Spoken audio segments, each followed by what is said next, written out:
Welcome to a Better FAQ video series. Let's get into a juicy topic today, which is how much political activity can a nonprofit 501c3 organization participate in? Now, quick sort of important distinction here. I'm not talking about 501c4.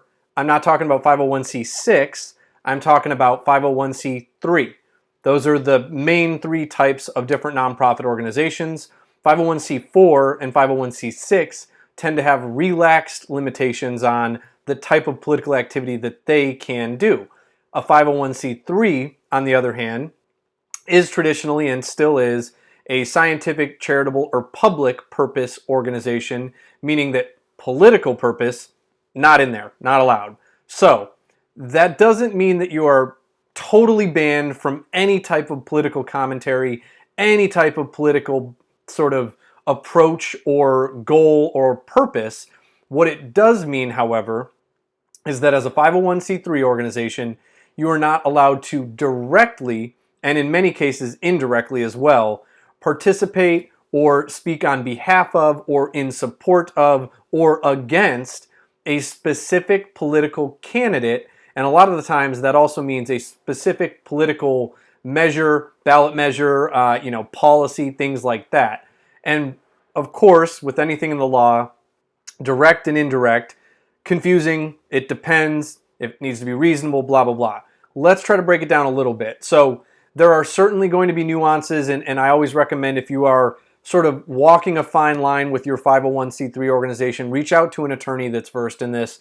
They'll help you walk through sort of whether or not you need to be concerned, and they can also help you with, sometimes you can reach out to the IRS and get them to provide an opinion on what you're doing and whether it's allowed and sort of what the parameters are and whether or not you need to rein it in a little bit. So what is this direct and indirect participation that's not allowed?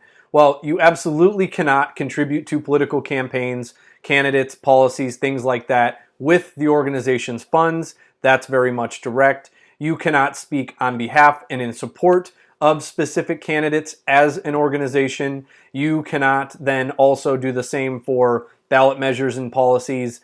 You can't speak against candidates, policies, ballot measures directly as an organization. You can, however, have a sort of general goal. So let's say, for instance, your organization wants to foster more voting, which, great cause. Hope there are people out there that are doing that. If you want to do that, you can certainly sort of provide educational campaigns that say, here's where you go to get your voting registration done. Here's what voting is going to look like. Here's maybe what the ballot looks like. Here's where you can research all of the candidates, policies, ballot measures, etc. That's allowed. You are not intervening, participating, or speaking on behalf or against a specific policy or candidate.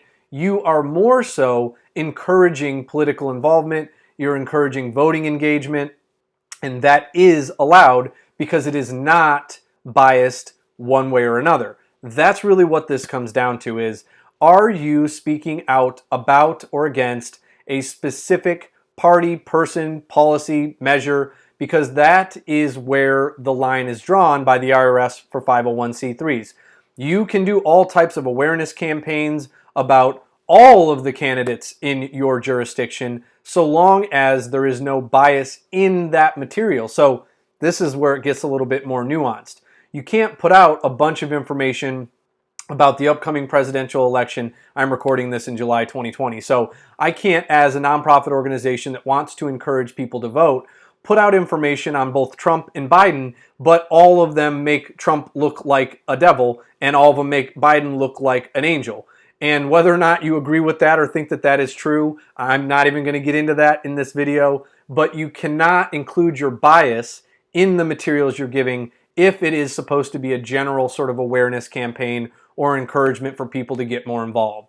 So I recognize that this is a very general video, and it was intended to be a short and sort of general cautionary tale of direct involvement, and many forms of indirect, if there's bias involved, are not permitted for a 501c3 organization. And it's important, if you're caught being involved or doing any of this direct or the prohibited indirect involvement in politics, you can lose your tax exempt status. And that means all of the things that come along with being a 501c3, not to mention the stigma of a revoked tax-exempt nonprofit organization status. So, do not directly involve yourself as a nonprofit organization if you're a 501c3.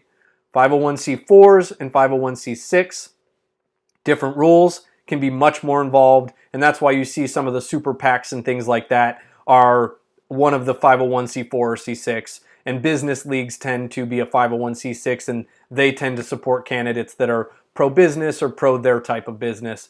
So the distinction is for 501c3s, no direct and mostly no indirect political involvement with a candidate, policy, measure, all of those types of things. Only general sort of encouragement and engagement in politics and voting and things of that nature. Hope this was helpful. If you are still a little confused or worried that you might be running afoul of this, please do reach out. Free consultations, and we're happy to try to help you walk through this and make sure that you get on the right path and that you're not jeopardizing your tax exemption. Thank you. Have a good day.